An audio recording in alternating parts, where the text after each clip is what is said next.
including expansion of the resettlement space as part of the process of easing the burden on Kenya as a host country. And the World Refugee Day.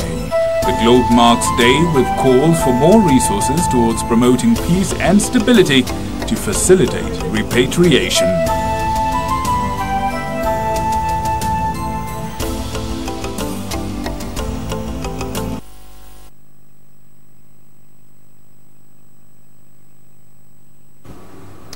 That and so much more later on tonight. And we begin our news right about now. But before that, we would like to invite you to share with us your views and reviews on the news, as I like to put it. The SMS line is at the top corner of your screen. Let us know what you think about the stories we will air in the course of this bulletin. 22162 is the number. For those of you who are digitally inclined, the Twitter handle is at KBC Channel 1, at Muyakane. And once again, we'll be happy to sample your feedback live on air. Our sign language interpreter this evening is Lucy Mwara. And we begin with a story from the Office of the Deputy President, and Mr. Ruto says that he is ready to undertake a lifestyle audit in the wake of rumors over the source of his wealth. Speaking during the 43rd Head Teachers Association annual conference in Mombasa, Ruto said that he will be among the first civil servants to submit themselves to the new scheme announced by the president, in the latest efforts, of course, aimed at exorcising the ghost of corruption in the country. Your Excellency. Deputy President William Ruto was in Mombasa County for the 43rd Annual Kenya Secondary School Heads Conference. As he comes in, the Deputy President armed with goodies for the over 8,000 delegates attending the forum. Among promises including the allocation of additional funds to fast-track the enrollment of new teachers. This commitment goes hand in hand with the improvement in teachers' welfare. Increased capitation for free-day secondary education. We have a program that will be rolled out to build 4,000 laboratories in some of the most needy schools, especially day schools. Increased numbers in NHIF medical scheme enrollment. All service providers must prepare themselves to work with the school management. Where we have facilities in schools, those facilities should be expanded to accommodate the new facilities that will come with the provision of health insurance. Expansion of school infrastructure, as well as improve the capacity of governance in schools. Ruto calling on teachers to be the lead agents in transforming the country by upholding integrity. You must show zero tolerance by exposing and dealing with any perverse tendencies. You must disrupt any schemes to neglect, tolerate, or cover up sexual and other abuses. But with the rumors over the source of his wealth characterizing debate on social media, the Deputy President will offer answers to the elephant in the room. Ruto saying he's ready to undertake a lifestyle audit to keep to rest the rumors. William Ruto will be among the first to submit himself for that exercise. Ruto taking a swipe at the media for its alleged bias in reporting over the matter, wondering why the conversation has only revolved around him. I can see the media already have done some work on me. I did expect that they would do the next day to be somebody else, but it looked like it stopped at me only. I thought the lifestyle audit was meant for everybody. But that be as it say, hopefully it will help us put to test what goes on in the rumor mill and what goes on with half-truths and many of those things that go on there. Observers have hailed last week's directive by President Uhuru Kenyatta requiring all public officers to submit lifestyle audits, terming it as a game changer. Asante sana. Juni Karisa reported for Channel 1 News from Mombasa County. Now the news, a Joint Committee of Parliament is set to begin investigations into the alleged influx of counterfeit sugar into the country.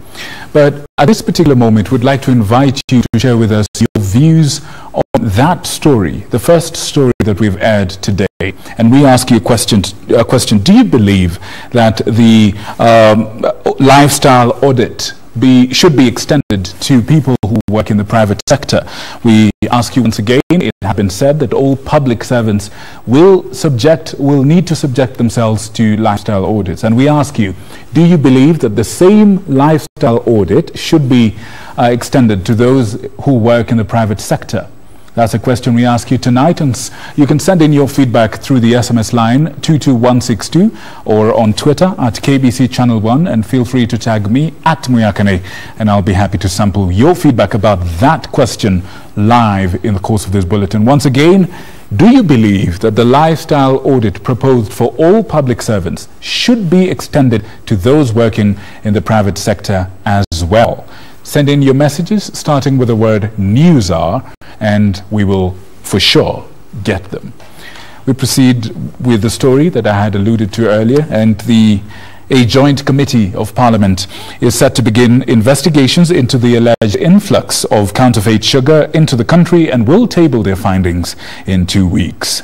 The development comes as the government spokesperson Eric Kiraithe warned against the politicization of the ongoing war on counterfeit sugar. Rose Gakur with details of the unfolding saga, even as the police impounded even more bags of suspected counterfeit sugar in Tharaka Nithi and Migori counties. The ongoing crackdown of suspected counterfeit sugar was a subject of debate in Parliament. Majority Leader Aden Duale tabled a document on the floor of the House linking at least 50 companies to the illegal importation and distribution of contaminated sugar. So, Speaker, as a country, we can't import 1 million tons in a year.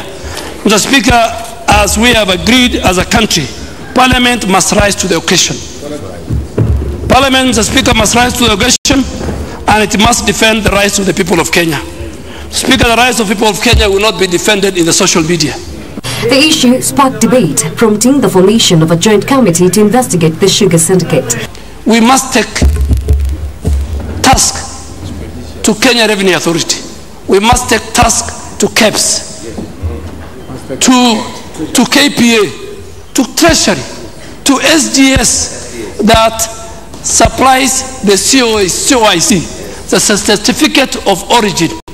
That how do they allow a contaminated sugar to be cleared at the port of Mombasa, Mr. Speaker? The Agriculture Committee and Trade Committee are expected to jointly probe the matter and table the findings in 10 days. The MPs will interrogate officers from, among others, Kenya Revenue Authority, Kenya Bureau of Standards, and Kenya Ports Authority.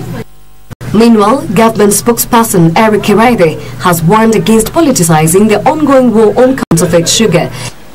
Get the reasons in which you believe, the grounds on which you believe that our investigative agency should go after B and C, table it before us. Those people who are talking nonsense all over the place know where to go. Let them table this information, then we shall tackle it from that angle. Kiraithe says the government remains committed in ensuring the rights of consumers were safeguarded. War on smuggling of sugar whose quality has not been certified for use in this country, of corruption, that is just a beginning. We are not going to tell you where we are going next, but the heat will be here, and it is here for a very long time. This comes as police in Chuka, the Tharaka Nithi County, seized over 700 bags of illegal sugar following a raid in several stores in the area. A similar raid was conducted at dawn in Orongo, Migori County, where security officers intercepted 8 trucks illegally ferrying 4,720 bags of sugar to Homa Bay County. It's alleged the sugar was destined for Ndhiwa, where it was to be repacked and distributed. Because of this exercise that is going on all over the country, we want to be sure that whatever is inside here is genuine. So we are... In Malava, Kakamega County, residents have accused a section of politicians of a smear campaign on the West Kenya Sugar Company as involved in the shipment and sale of contraband sugar. Led by former Senator Boni Halwale, they now want the leaders to remain objective, saying such unsubstantiated claims would only see the residents, a majority of them sugarcane farmers, bear the brunt of the malicious narrative. Rose Gaku for Channel 1 NewsHour. In other news, the pre-trial conference for the 42 suspects charged with a loss of 468 million shillings from the National Youth Service has been adjourned until 17th of next month. The Anti-Corruption Court Chief Magistrate Douglas Ogoti says that he suspended the proceedings after the defense lawyers claimed not to have been served with the relevant documents used by the prosecution in the case. Meanwhile, some of the suspects in the NYS scandal have expressed concerns at the high, what they call the stringent cost, or rather the bond terms that they term as too stringent to comply with, since their bank accounts have been frozen. Take a look at this story. I therefore allow the application and grant bail bond to the applicants and all their co-accused. Hours after 43 suspects in the 468 million shilling scandal at the National Youth Service were freed on stringent bond terms, the much-anticipated case against them failed to kick off for the second time. This is after it emerged that the accused persons are yet to be furnished with relevant documents which the prosecution will use to prove its case. Appearing before Anti-Corruption Chief Magistrate Douglas Ogoti, the defense lawyers opposed the pre-trial conference, which was meant to fix hearing dates, arguing by doing so, the court will be infringing on the rights of the suspects. Ogoti adjourned the pre-trial conference to 17 July and further directed the Director of Public Prosecutions to serve all the suspects with relevant documents, including original witness statements, beginning Monday next week. The suspects were on Tuesday released by the High Court on condition that they pay a bond of 5 million shillings, 2 million shillings surety, and a 1 million shillings cash bill. However, for some of the suspects, the orders cannot be complied since their bank accounts have been frozen. The Anti-Corruption Court has, however, asked the suspects to raise their concerns once the hearing kicks off, even as they seek to challenge the decision by the Assets and Recovery Authority to freeze their bank accounts. These suspects, who include Public Affairs Principal Secretary Lilian Omolo and NYS Director Richard Dubai, are required to deposit their travel documents to the court and report to the Directorate of Criminal Investigation offices once every week, pending further orders of the trial court. An officer should be assigned this duty at the said office of the DCI. They should not go to their former offices unless accompanied by a police officer. They should not make contact, whether directly or otherwise, howsoever, with any of the staff and or witnesses to be called by the prosecution. Ben Chumba, reporting for Channel 1 NewsHour. The government wants agencies dealing with refugees to redirect their efforts to promoting peace and stability in warring countries. This is to ease the repatriation process. Speaking during the national celebrations to mark the World Refugee Day, Chief Administration Secretary to the Ministry of Interior, Patrick Ntutu, said that the government is in the forefront of advocating for political stability in countries that have a large number of citizens seeking asylum in Kenya. World Refugee Day was marked today under the theme Include All, Empower All. The day is used to draw attention to the problems faced by about 68 million asylum seekers forced to flee their countries due to conflict. Kenya is home to some 460,000 refugees. During national celebrations in Nairobi, calls for tolerance, support and humanitarian assistance to refugees resonated. A section of refugees interviewed by KBC Channel 1 in Garissa expressed reluctance to return back to their countries, citing lack of crucial amenities such as proper healthcare and education, in addition to insecurity. Hapa kuhusu mambo ya masomo, watoto wanasoma vizuri na hali yake ni nzuri, sio kama Somalia. Somalia siku nzuri, vita, hakuna masomo, hakuna nini, watoto wanasumbuka na sisi tunasumbuka. Tumeamua tu tujikalie tu hapa, tutarudi tena Somalia. Sitaki tena kurudi Somalia. Maisha hapa ndio nimeona zote tangu wanajisomea na mimi nimekaa vizuri, namshukuru Mungu. It's there, but the situation on the ground does not allow me to go there.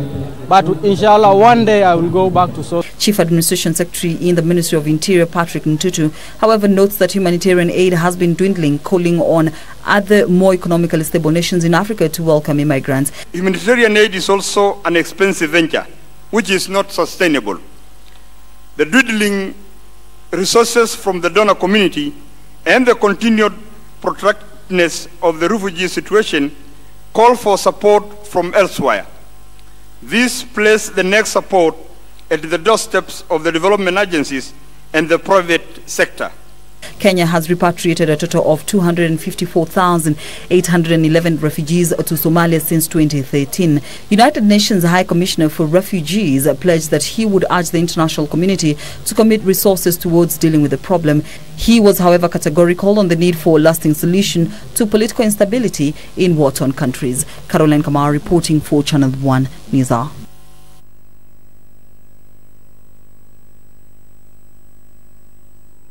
Once again, the big question tonight, we ask you that the lifestyle audit proposed for all public servants, we would like to ask you if you feel that this same audit should be extended to members of the private sector. Beg your pardon. Do you believe that the members of the private sector should also be subjected to this same lifestyle audit? The SMS line is 22162 and our Twitter handle is @KBC Channel 1. We'll sample your feedback live in the course of this bulletin.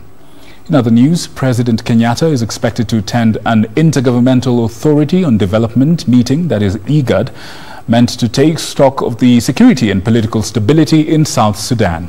This comes amidst renewed efforts to bring peace and security to that nation. The president will join fellow IGAD leaders in Addis Ababa hours after the two leaders were poised to meet.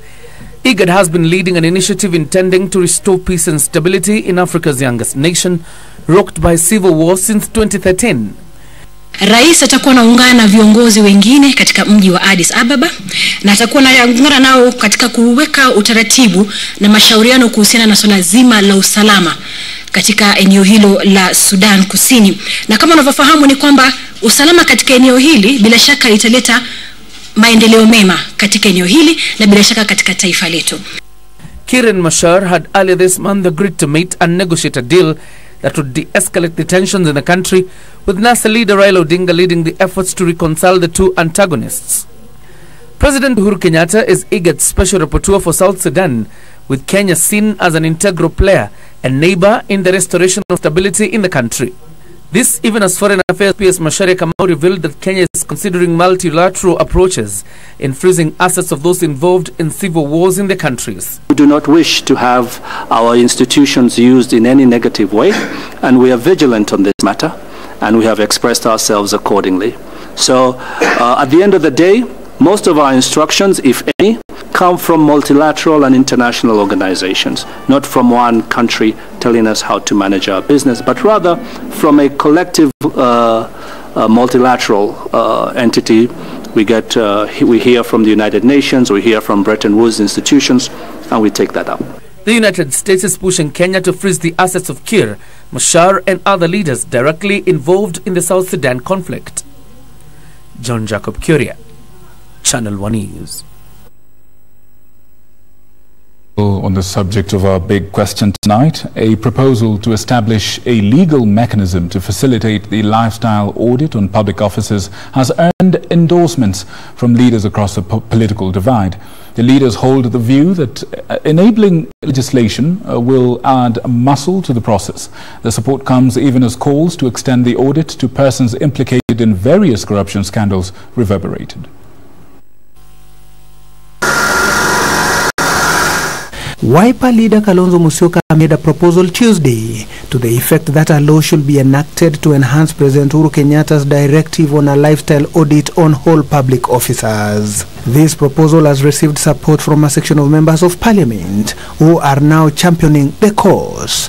We have had calls by former Vice President Kalonzo Musyoka that we need to amend the law to provide for, to make provisions, legal provisions for lifestyle audit. I am sure that is a very positive move that moving forward we will be coming up with that kind of law in the not very far future. The ODM and KANU lawmakers are however against attempts to reopen files of deceased public officers. Tutafuata mienendo ya Rais Uhuru Muigai Kenyatta na Raila Amolo Odinga, na tunasema mambo ya lifestyle audit hakuna kurudi nyuma. Hakuna kutaja wale walioaga dunia miaka 40 iliyopita. Third Way Alliance leader Ekuru Court also believes establishing a legal mechanism is critical if the process is to bear the required results. Can we now a clear mechanism or clear framework, if it is rules and regulations on how to conduct lifestyle audit? How will we do it? Who will do it? How will it be done? For example, are we going to make it public? Are we going to ask people? But the court insists that the audit cannot be limited to public officers alone. We have said state officers should be subjected to lifestyle audit, but also beneficiaries of the theft of public money. While you want to go after this public servant, but that lawyer who has made crazy amounts of money, his lifestyle has changed all of a sudden. Support for the lifestyle audit comes even as Bomet Governor Joyce Laboso called on the Senate to summon governors elected to office after implementation of devolution to answer audit queries on their time in office. We are giving you what we have. What we can tell you is now, from when we took over, we have our bank reconciliation statement for each month as required by law. Laboso, who was appearing before the Senate, wondered why current governors are being subjected to scrutiny over issues which transpired during their predecessors' regimes. In the meantime, ODM leader Raila Odinga is calling on the government to prioritize cancer management and treatment in the country. He was speaking at the Leaf Funeral Home after paying tribute to the late Migori County Senator Ben Onwuoch Okello. Cancer has now become one of the biggest killers in our country. It is contributing to a very high percentage of deaths in this country. And it is something that we need to find ways and means of managing cancer. Odinga spoke even as a proposal to change the name of Tharaka Nithi County dived into strong headwinds. Area Governor Muthomi Njuki says the move is counterproductive as it will plant seeds of discord among communities residing in the county. Ambia watu wamepotea. Hii ndio position yangu.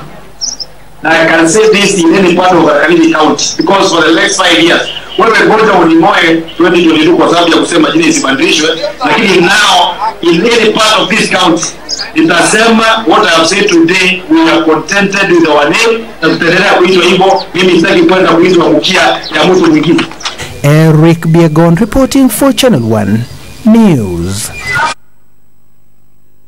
We now take a short break. We'll be right back with a lot more content. Once again, we'd like to ask you the question, the big question tonight. We ask you the lifestyle audit currently proposed for public servants. Would you like it to be extended to members of the private sector as well? Let us know what you think through the SMS line 22162 and our Twitter handle at KBC Channel 1. And feel free to tag me on my personal Twitter handle at Muyakane. Later on, we shall be having an interview with a young lady who is extremely talented and who has chosen a life of art and expression of that particular thing, that is art. And she's a film director, she's a writer as well, and a wonderful creative. We shall be having a conversation with her about, well, the segment is called Engine Behind the Power, so we shall be seeking to find out what is it that drives her in her life of art. Please stay tuned. As always, KBC Channel 1, the home of great content. After the break.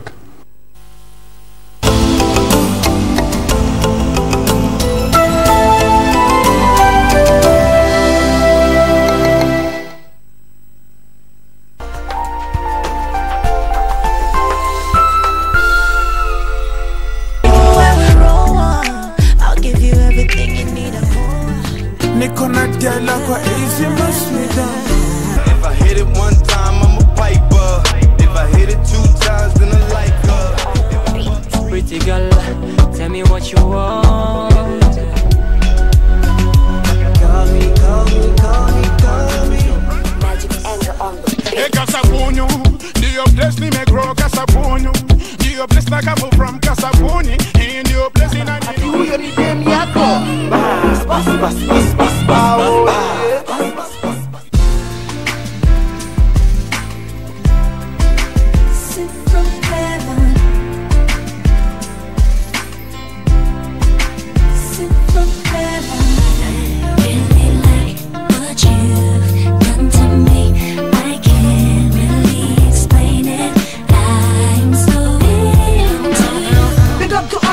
massive crew. Some they pay no mind, but now the note is blue. So take your ones, your 50s, put your hundreds to your shoes. And to my fans, you know I love you. There's no way till the water.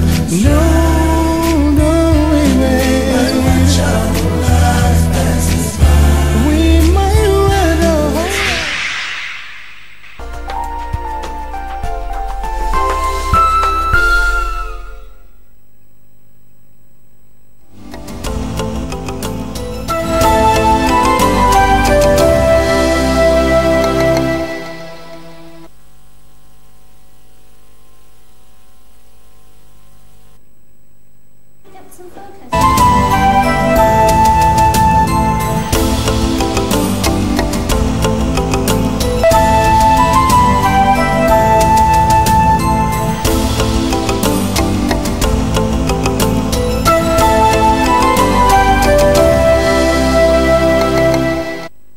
Right.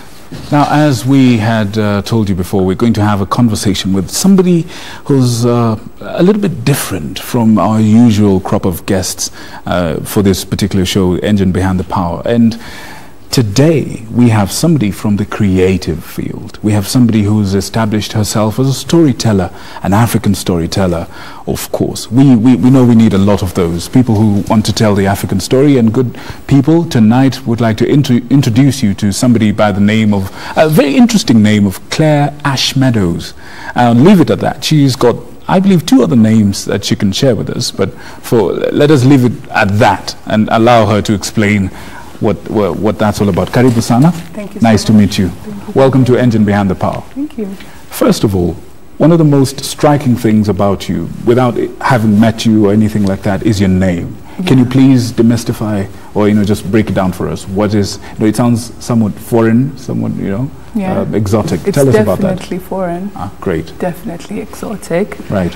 So I would say that I am born Claire Jael Latieno Oneko. And then going to film school, I decided that I needed to be able to reinvent myself and reinvent my work. So then my middle name is Ashley. And Ashley, if you Google it, is actually a meadow of ashes. I don't know how many of you are Game of Thrones fans or anything. So then I'm into historical kind of television or documentaries in that sense. So then Claire Ashmeadow happened, because Ashley within the English dictionary means a meadow of ashes. So then that's how Claire Ashmeadow was born. When did you come up with this? How far along in your career did you come up with this? That was, no one has ever asked me that question. That's why you're on KBC Channel 1. Thank you. I would say 2007. 2007. Before I started film school, because I wanted an identity in film school. I wanted to be a different person to who I was as a high schooler, I would say, or going to find out what I wanted to do as a person. Has it succeeded, do you think? It's almost, what, 11 years now since you chose the Definitely. name. Has it succeeded? Have you achieved what you wanted to? I'm here. Brilliant, brilliant. So yes. Is it an artist thing? Because a lot of artists like to work with, pseudonyms. Some people write, under them. Some people perform under them. Is that something that was a motivation for you? Because a lot of the female. So I grew up reading a lot of poetry. And a lot of these women at their time could not be able to express themselves within the poetry as female women. Female is... persons, yes. Female is the future. Yes. And so I think reading a lot of all of that poetry created this ideology in my mind. And then because I don't think I made choice to change my name. I just knew it was something I wanted to do at that point. Right. Before I joined my film school and my whole journey with film and TV and entertainment. Right. So then I would say that I was impacted by these women who could not be themselves in a time where they could not express themselves, but they would express themselves through their poetry under a man's name. Right, right. So then for me, I'm Claire Ashmeadow. You would definitely get me to a meeting with that name. Right. Exactly. Tell and me that's something the else. point. This is going to come, I don't know how you'll take this, but is it also perhaps, some people would ask, is it an attempt to separate yourself from your other last name, which is, which elicits certain, connections, certain connotations to it. Your last name is Oneko. Yes. And everyone in the country of Kenya and East Africa, every student of history, every student of politics knows that name. Right. Kapinguri 6, the big name, Achieng' Oneko. Right. The love of my life, actually. Tell us about that. He's the person who made me do this. Just for the record, for those who don't know, who is he to you, or was he to you? Oh, so Ramogi Achieng' Oneko is my grandfather. He raised all of my, my dad, his brothers, his cousins, and to me,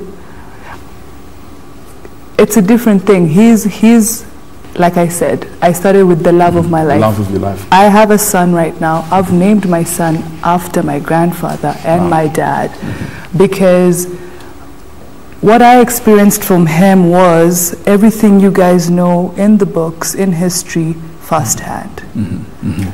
In our village in Uyoma, we had a well where we would sit and he would talk and I would listen and I would write.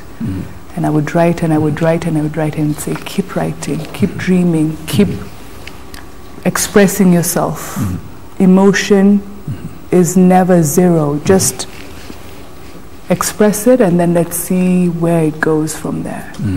And so he's a big part of the reason why I chose to be in the film business, and then also even change my name, even decide to do it as a different thing as opposed to a lot of female directors or producers that you have in Nairobi right now. Thing is though, over the last, anyone who's looking at the Kenyan society, the last perhaps 2 generations, the leap to perhaps study film or any sort of artistic venture has not been very common. What was it for you? What was the motivation? What were the reasons why you decided to, straight out of high school, to go into film school, and you did it? That's a very deliberate, effort, deliberate action. You pursued this. What was this? I just always knew that I needed to be able to be to broadcast emotions and to be able to broadcast initiatives or anything that was really important to me. In film school, you have your passion director who is like, this is my project and I'm going to do it because this is my passion. And then you have your commercial director who, I need to make money, I need to be able to acquire some sort of fame out of this. I am a passionate kind of person. I'm very passionate about what I love and how I express myself and who I surround myself with. So I think I knew from actually, I would say 8 years old, I knew what I wanted to be able to do. That's all I did. I got my little camera at that age, took all of my pictures with that. That's how I knew how to express myself from a very young age. Tell me something. You see, anyone who's pursuing art, essentially passion is a very essential part of it. Of course. It is expected that one would have a desire or a passion to be able to express themselves in any of the creative exploits. But how important is formal education in the whatever area of art that you've chosen, be it music, be it film and all that? How important is it to that? Interesting question, because I went into formal training to be a director, writer, editor. And I love that because I love information. So I love to know how to break things down. Like I'm a director, then this is what you do, this is who you talk to, this is how you write. But I also believe a lot of the people who don't go through formal training, experience for me, I felt in a later time in my life, has worked to my advantage, as opposed to saying, I went to this school and I got this kind of education behind it. I would say to any girl watching this, be smart, yes, get your formal training, but also be a sponge wherever you are, because whatever you absorb in your energy or whatever you absorb in your own life or can be a source of inspiration and then become obviously a film, a TV show. So that, I don't know, where am I sitting on my experience versus formal training? What do you think? Actually, we have some of your works, and we would like to play them. My director, Mugo Kariuki, has everything ready for playback. And we're just about, if you're looking at your screen right now, you'll be able to see some of the works that Ashley has done. Can you please walk us through what we're seeing? So the first thing you saw was a Standard Chartered advert. And then next now we're looking at Intel, which is something that I was very passionate about, that I did with Adele Onyango. And this was about teaching women in rural areas about using computers. So we went to women who knew nothing about using a computer to learning how to create their own email addresses and creating, you know, like a connection with other women to be able to sell their businesses, to be able to communicate with their children who are abroad, because these women have chamas. Then they get so much money, this child goes to the States, then where does the communication come together within the village? So then with Intel, it was a really good project in that essence. This was something we shot for UNICEF about water and kids in rural areas who needed to be able to have access to schooling, arts, water, power, also like electrical power. Yeah. Right. So actually, when somebody looks at your portfolio, so to speak, they would see a lot of what, using your own definition, a lot of passion projects and a lot of commercial projects peppered in there. How do you balance that? Perhaps I should ask, and I know this is very broad, but feel free to answer in the best way you can. What helps you choose what projects to work on and what projects to drop?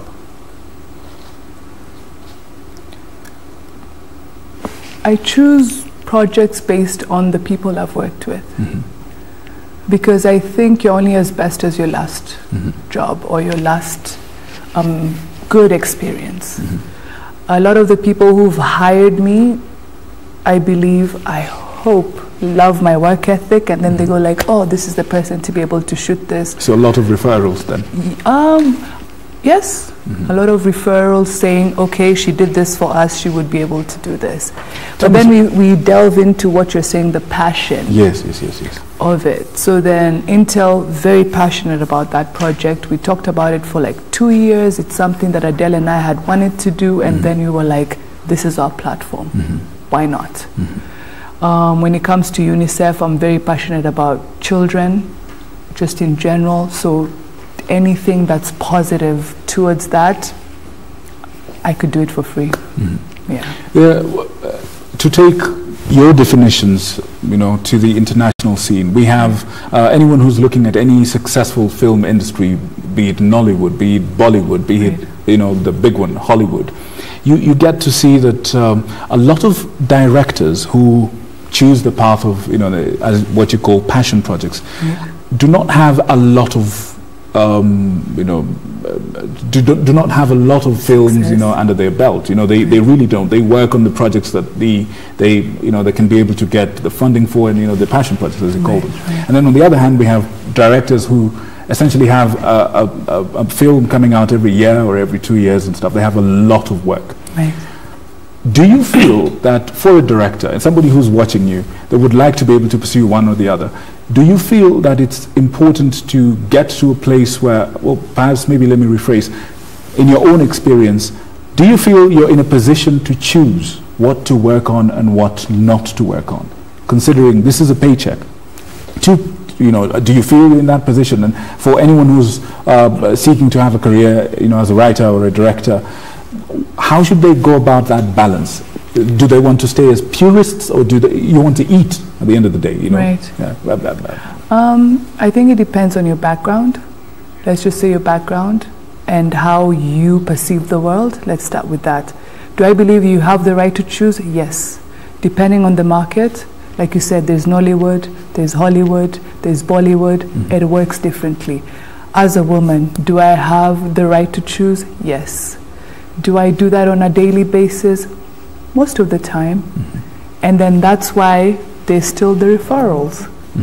Do you feel, let me just interrupt you right there, do you feel that perhaps in our industry, in our Kenyan industry, right, it is important to make a name first, and then based on that name and that brand strength, you can be able to pick and choose the products that you want? Oh no, or can you do that right off, I don't believe I made a name first, then could choose. I had a name and then I worked my ass off. Sorry, I'm casting on camera, but like you did not just hear that. Yes, it didn't. But happen. I worked hard to be where I am.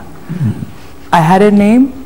I knew where I was going with this name. I had a background about it. I knew, okay, here's a plan. This is my 2-year plan. This is my 5-year plan. This is my 11th year plan. So how do I make that work with this one name and this one brand? And how do I get rehired? Because it's a man's world here.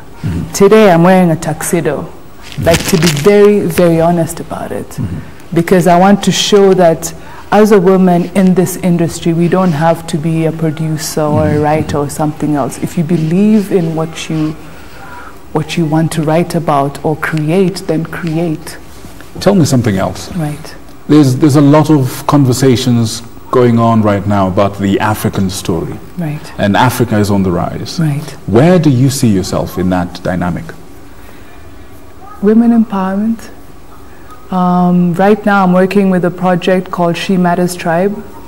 It deals with women who've gone through sexual violence or gone through sexual assault or harassment within their workplaces, their homes, and all of that. So I met a beautiful woman, Jacqueline, who literally, we sat down and she gave me like, this is what my initiative is. How do you think we can make this transcend? And women are not being empowered right now. Men are not being empowered right now anyway. We in our whole like the generation now, I feel is dwindling so fast because we have our G8 that's doing all of that. And then we have us, and there's corruption, and there's this. But like, we just need to be happy. We need to be able to express ourselves. We need to be able to have therapeutic ways to express ourselves. And for me, I'll always say, like, express what you feel and then process it as you go. So for me, yes, dealing with women empowerment is really, It's key for you. It's really key for me. I was raised by a very strong mother. I have 5 sisters. I grew up in a household of 5 girls and 1 boy. Poor guy.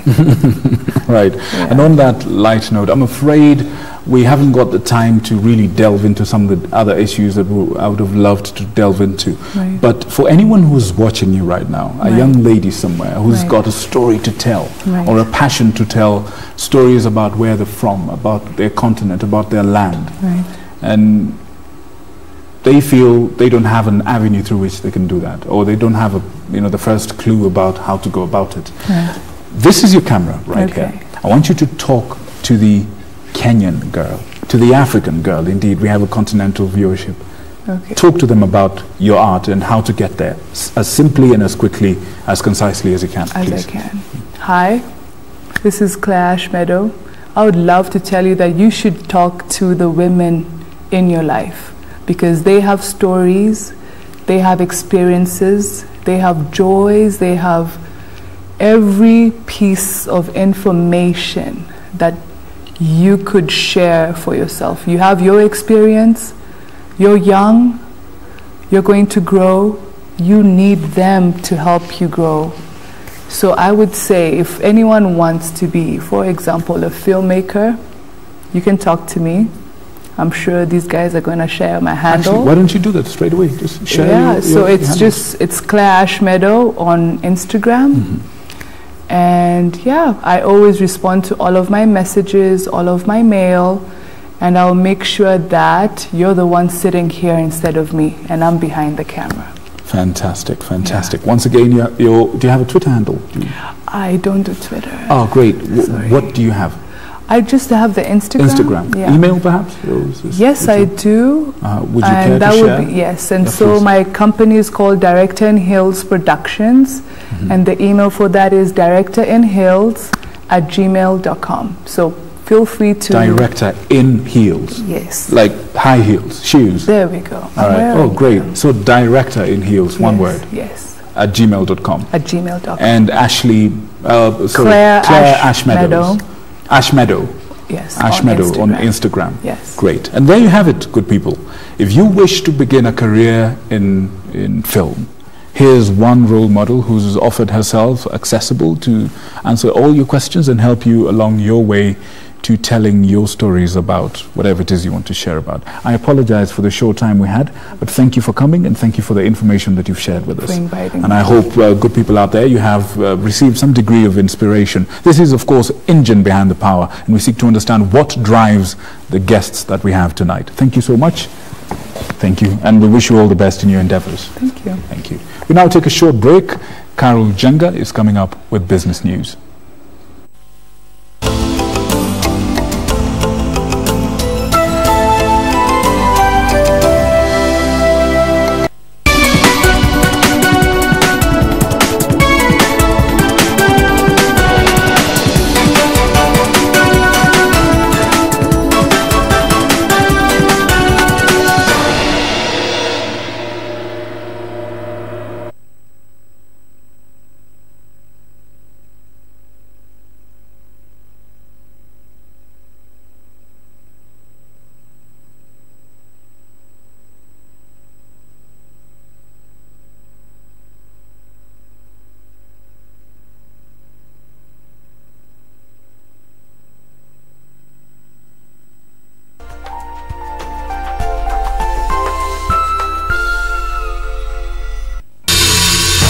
We choose to go to explore the magical beauty around you, where no one thought we would go. We have gone for coursework, only to find more adventure, discovering something unfamiliar. Which is quacking. When you step, it's like a bouncing castle. At times, we look back just how we got here and where we might be going. And when we think our journey has reached an end, you will be surprised it is just the beginning. Magical Scenes with Irene Muchuma Odim, Thursdays only on KBC Channel 1.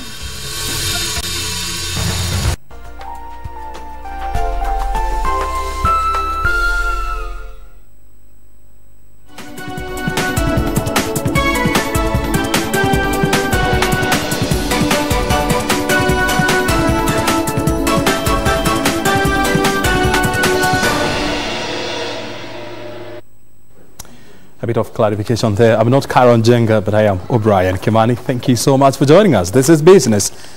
Welcome to the program. Well, Kenya has received 200 million shillings from Canadian government and another 100 million shillings in kind contributions for the hosting of the Blue Economy Conference in November this year. Foreign Affairs Principal Secretary Kamau Macharia says more contributions are still expected to meet the 800 million shillings budget for the conference, which Kenya is banking to open up investment in the blue economy. Blue economy globally contributes 150 trillion shillings to the world gross domestic product. Kenya, on the other hand, only rakes in 44 billion shillings, far from its potential, according to PS Kamau. Blue economy in Kenya is hugely understated. Hugely understated. If you look at most countries in the world, the wealthiest people are to be found living in cities along the shores of lakes and rivers and seas and oceans. Not so in Kenya. So clearly we haven't maximized the opportunity of our blue economy. Kenya has been facing encroachment on its regional and international water boundaries either through terror-related activities or illegal fishing that deny the country close to 10 billion shillings in revenue. These are among critical issues Kenya hopes to address jointly with other countries expected to attend the Blue Economy Conference slated for later this year. We will also be dealing with issues of marine security and of regulation, which are very important to make a blue economy function properly, because piracy and issues of any insecurity at sea are very crucial, are crucial to making sure that your economy, your blue economy, works properly. Holding the conference requires a budget of 800 million shillings, which Foreign Affairs Ministry says will be raised jointly with other countries in the next 4 months. Canada becomes the first country to make a pledge. We have to guarantee the entire amount. You can't call people to a conference and not make sure that that conference happens. So we are the guarantors of the entire amount. However, we are, as I said, looking to get support from very many friends and partners. And as I said, we've already raised 200 million in cash and maybe another 100 million in kind. So we're on our way to getting a lot of support that we hope will help us cover most of the budget, if not all of it. According to Kamau, Kenya will leverage on the conference to attract investments for the Big Four agenda, as well as other infrastructure projects directly linked to Kenya's natural water bodies, key among them LAPSSET. The conference is slated for November this year, where at least 2,000 delegates are expected. For NewsHour Business, I'm Ronald Owili. Elsewhere, all tenders issued by both the national and county government will now be scrutinized afresh in efforts to root tender rigging. The tenders will be probed by an inter-agency team drawn from the Competition Authority of Kenya and the Public Procurement Regulatory Authority. CAK Director General Wangombe Karaoke says the exercise will kick off from the end of next month. Continues to lose billions of shillings through bid rigging, which is used by cartels within the public sector to sway tenders. Bid rigging involves groups or firms that work in cahoots to raise prices or lower the quality of the goods or services offered in public tenders. The exercise is considered more rampant in big-ticket projects running into billions of shillings. That we have set ourselves that we are going to form it within 30 days so that it can be in place from July 1st when we start our new financial year. The committee will be set and it has its own terms of reference in terms of prioritizing the areas where we are going to focus on. And when we talk about prioritizing on the areas, it's which procurement units could be having these more challenges. The number two, also the committee will be focusing on how the kind of information to share and how to store that information, because also the information is confidential. Every year, the government spends close to 42% of the budget on procurement of goods and services, costing taxpayers billions of shillings. The Competition Authority of Kenya says all the tenders that have been awarded in the last 1 year will have to be analyzed afresh by a technical team drawn from the CAK and the Public Procurement Regulatory Authority. The agency says elimination of bid rigging could help reduce procurement prices by 20% or more. I'm sure it's going to address a lot of things that have been dogging this country in terms of corruption, so that all those public officials, I would, in my view, tell them that be ready for the lifestyle audit, because it has to be done. Kenya is currently undertaking big-ticket projects in the energy, roads, ports and housing sectors that are expected to gobble trillions of shillings in the next 5 years. CAK has pointed out that collusion by interested companies to fix selling prices and bribing officials was rampant in government offices.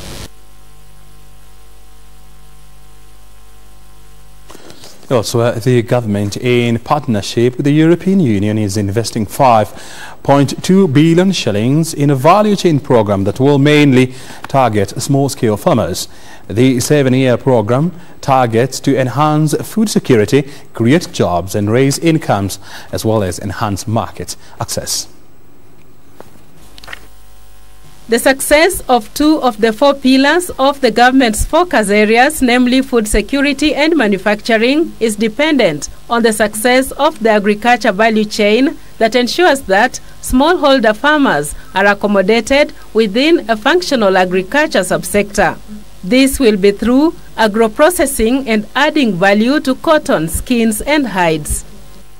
If we are able to empower that small farmer, target that farmer directly, and ensure that they are properly coordinated, ensure that the programs that we are organizing today will be able to have impact, and they start associating themselves with those projects, we are not moving anywhere. The European Union is a major supporter of Kenyan agriculture through our funding for Agrify and other projects and programs in this country. Program, Denmark has committed 7.5 billion Kenya shilling for the purpose of ensuring sustainable use of natural resources and community resilience. In the next financial year, the state plans to reduce post-harvest losses from 20% to 15% by enhancing market distribution, infrastructure, and availing incentives for post-harvest technologies. This program has taken care of that, because by bringing in processors, enabling those small-scale smallholders to go through the full value chain to processing, again, you shall have ready markets for your produce. You shall have, for example, those produce that would have gone to waste will be harvested. The processors will be ready to do the processing, and then they will be accessing market.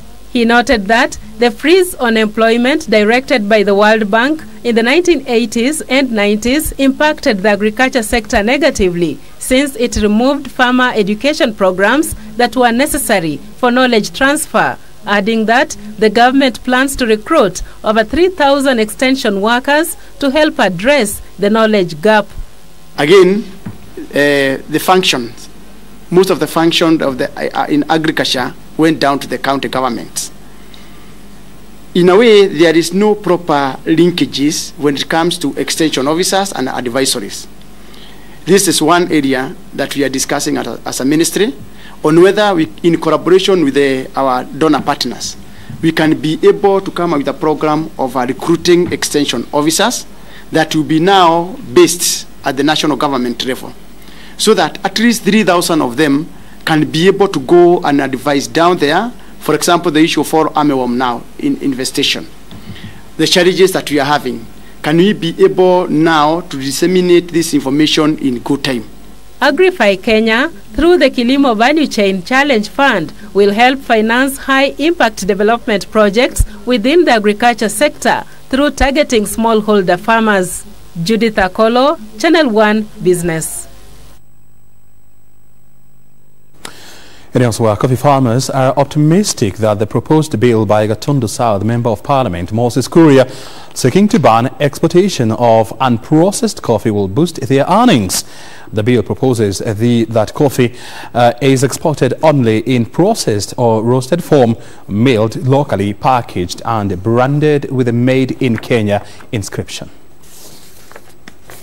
Farmers have for long been suffering in the hands of auctioneers and unscrupulous traders who buy raw coffee at very poor prices and export it for roasting and packaging, and then resell to the Kenyan market at a more than triple the price. The bill by Gatundu South MP Moses Kuria seeks to change the fortune of farmers by banning export of unprocessed coffee. Coffee farmers have welcomed the bill. Sheria kama ikienda through itakuwa faida kwa sisi wote, na ningemusihi apeleke hiyo motion haraka kama iwezekanavyo. Tunashukuru kwa ajili wakati anasema kahawa ikue inatengenezewa hapa, tunaona tutakuwa faida, kwa maana wenye kununua watakuja wananunua pesa mingi, tunapata pesa mingi na tunaendelea kwa maisha.